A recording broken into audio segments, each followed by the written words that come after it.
Welcome back. Let's take you to Kenya, where the Office of the Chief Prosecutor has directed the police boss, Joseph Boynet, to launch an investigation into the dam bust that killed over 40 people and left at least 2,000 others homeless. The Director of Public Prosecutions, Noordin Haj, said in a statement that the police should file a report in 14 days to establish the cause of the disaster and culpability, if any. Meanwhile, rescue officials say some 40 people are still missing after the incident, as there are fears that the death toll could rise. A dam burst on a rose farm in Kenya's Rift Valley has killed dozens and swept away homes, leaving thousands displaced. It also swept away power lines, leaving most homes in darkness. The deluge was so forceful that 2 women's bodies were found several kilometers away. And it's very unfortunate that it all happened, that I really feel my sympathy, and I pass my sympathy and my condolence who have lost their life, and me on behalf of the company, and I'm sure that we are all really mourning and we are really worried. And one thing I like to say is that we are always with the people. The United Nations says flooding could get worse as more heavy rains are forecast in the area over the next few weeks. The police, the Kenya Red Cross Society and the Nakuru County Disaster Management teams have launched search and rescue operations. Those dams are there for almost 15-20 years. These dams are not built now. This is about 60-70 years. All these dams were built about 15 to 20 years before. There's no illegal.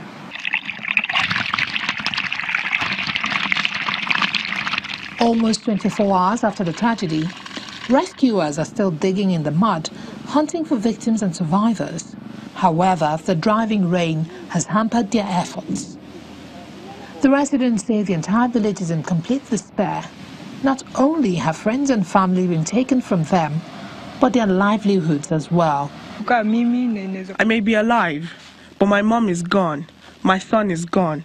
I'm not lucky.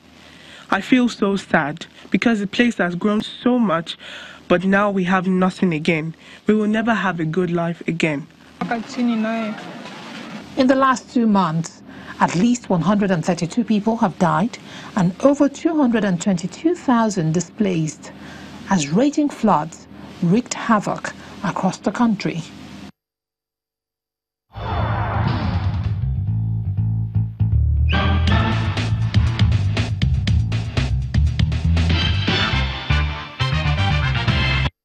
Welcome to our Africa Tech segment. Blockchain technology is a new technology that helps build a radically better financial system.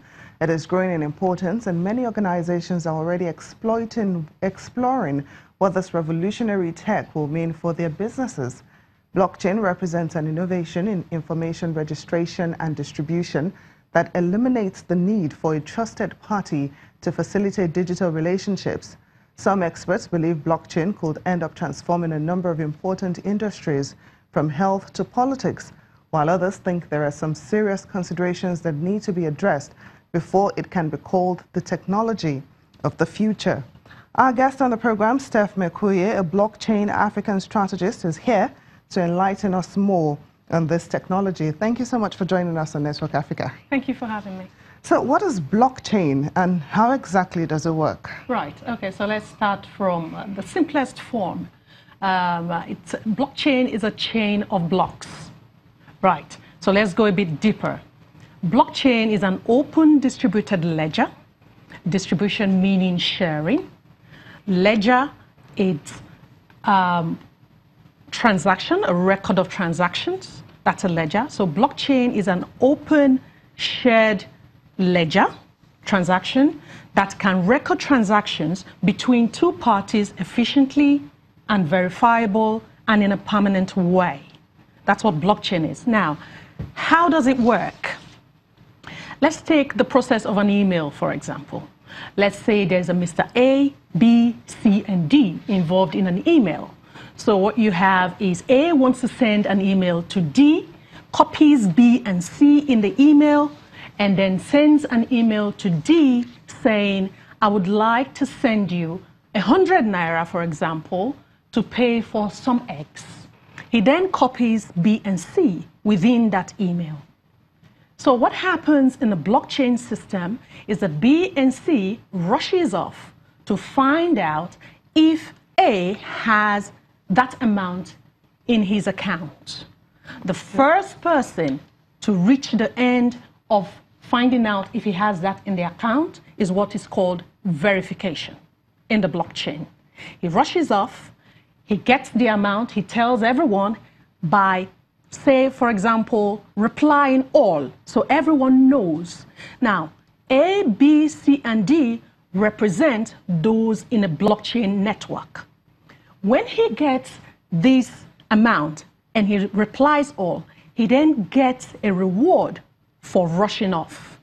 Blockchain then gets updated in the file because blockchain is a growing list of files, a growing list of transactions. It's immutable, it's unchangeable, it's transparent and trustworthy.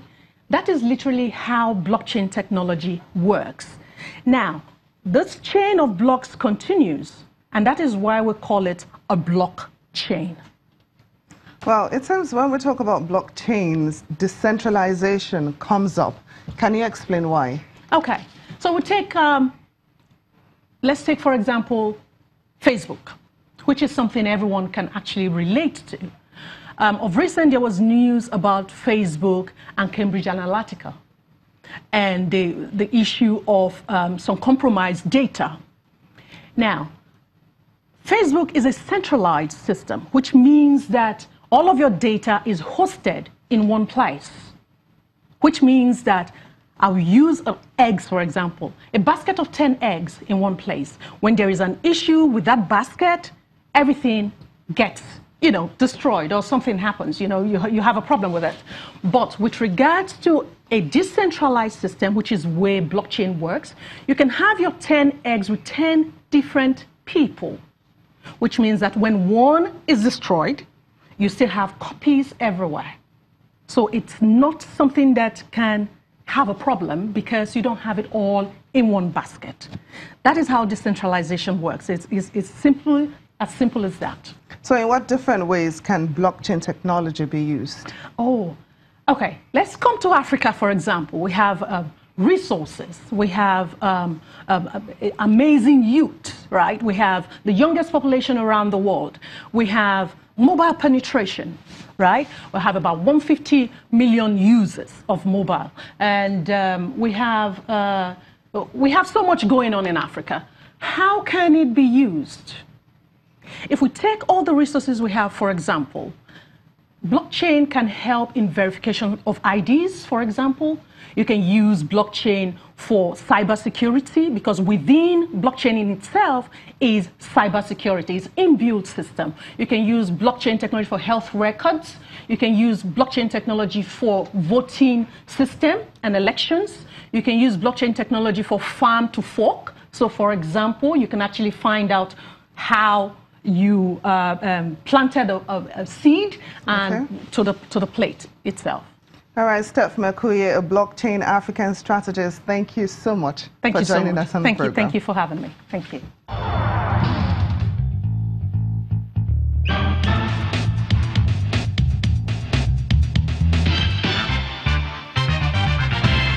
And that's it on Network Africa. Thank you so much for watching. I'm Temitope Fagbemi.